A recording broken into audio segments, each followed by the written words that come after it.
Hello, ഇന്ന് ഞാൻ വന്നിട്ടുള്ളത് വളരെ പെട്ടെന്ന് നമുക്കൊരു ഐസ്ക്രീം ഉണ്ടാക്കിയാലോ. അപ്പോൾ എങ്ങനെയാണെന്ന് നോക്കാം. ഞാൻ യൂട്യൂബിൽ കണ്ടിട്ടുണ്ടാക്കി നോക്കുന്നതാണ് കേട്ടോ. ആദ്യം ഞാൻ വിചാരിച്ചത് ഫ്ലോപ്പ് ആവുന്നതാണ്, പക്ഷെ ഇത് സക്സസ് ആയിട്ടുണ്ട്. അതുകൊണ്ട് ഞാൻ പറയുകയാണ്. അതിനായി ഞാനിവിടെ രണ്ടായി കട്ട് ചെയ്ത വാട്ടർമെലൻ്റെ ഒരു പകുതി എടുത്തിട്ടുണ്ട്. ഇനി ഇതിൻ്റെ പകുതി നമുക്കൊന്ന് റൗണ്ടിൽ ഒന്ന് കട്ട് ചെയ്തെടുക്കുക, കുറച്ച് കട്ടിയിൽ. ഞങ്ങളിതിന് ചക്രമത്ത എന്ന് പറയും കേട്ടോ.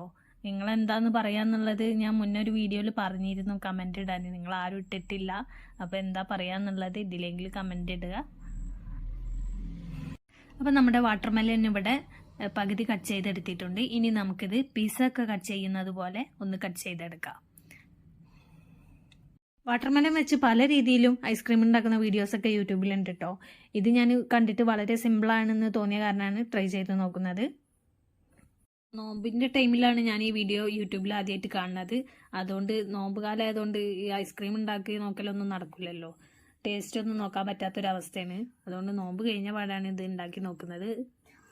അപ്പം നമ്മുടെ വാട്ടർമെലന് പീസ് കട്ട് ചെയ്യുന്ന പോലെയൊക്കെ കട്ട് ചെയ്തെടുത്തിട്ടുണ്ട്. അല്പം കട്ടി കൂടുതലാണ്, അതുകൊണ്ട് തന്നെ ഞാനിത് ഒന്നുകൂടി ചെറുതാക്കി എടുക്കുന്നുണ്ട്. ഇനി ചെറുതാക്കി എടുത്തതെല്ലാം നമുക്കൊരു സ്റ്റീൽ പാത്രത്തിലേക്ക്, അതായത് ഒരു പ്ലേറ്റിലേക്ക് ഇതുപോലെ വെച്ച് കൊടുക്കാം. അപ്പോൾ വാട്ടർമെലനെല്ലാം നമ്മൾ പാത്രത്തിൽ വെച്ച് സെറ്റാക്കി എടുത്തിട്ടുണ്ട്. ഇനി നമുക്കിത് ഓവർനൈറ്റ് ഒന്ന് ഫ്രീസ് ചെയ്ത് എടുക്കണം.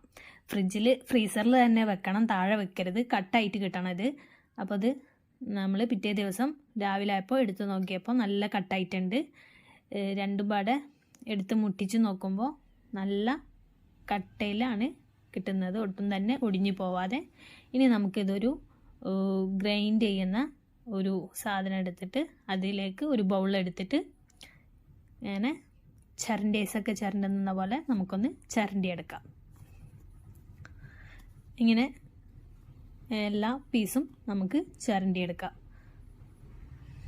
ഈ ഒരു ഐസ്ക്രീം ഉണ്ടാക്കുന്നതിന് വേണ്ടി ഒരുപാട് തവണ വാട്ടർമെലൻ ഫ്രീസറിൽ വെച്ചിട്ട് ഉണ്ട്. പക്ഷേ അതൊക്കെ ആരെങ്കിലുമൊക്കെ വന്ന് എടുത്ത് പുറത്തേക്ക് വെക്കും. അപ്പോൾ അത് കട്ടാവാതാവും, അങ്ങനെ ഫ്ലോപ്പായി പോകും.